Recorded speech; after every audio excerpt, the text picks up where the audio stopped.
Šiaulietis neblogas perdavimas ir čia pražanga dabar labai drąsiai veržėsi, puikus reidas, buvo situacija, visiškai suprantu jį, kamuolys baudos aikštelėje, smūgis į artį šioje dvikovoje, o dabar labai geras epizodas, reikia mušti įvartį, Muchera, kamuolys vartų tinkle, pagaliau tuomet, kai kūrė atakas, Gintra įmušti nesugebėjo ir dėl to tas perdavimas nebuvo atliktas. Taigi Tersar, perdavimas atgal, smūgis į vartus.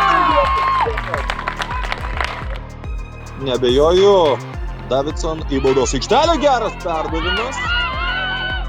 Į baudos aikštelę, Jelena Čibrilo, galbūt reikėjo truputėlį chaosėlis Esčių baudos aikštelėje.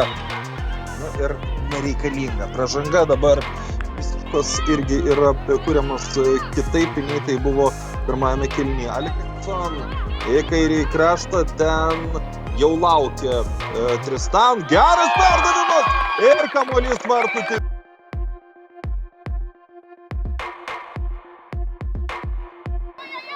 Ir ką, turime 2-1, Šiaulių Gintra yra priekyje pražanga.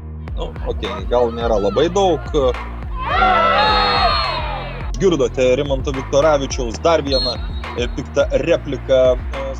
Ir čia yra vėl klaida leidžiant priimti kamuolį ir ta klaida po to atiduoti kamuolio komandos draugiams. Čia pražanga.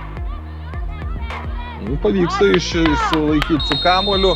Tada, sakykime, jos kamuolio išlaikyti. Jessica Ayers vos nepraranda kamuolio. Anastasija Rokanė. Štai toks,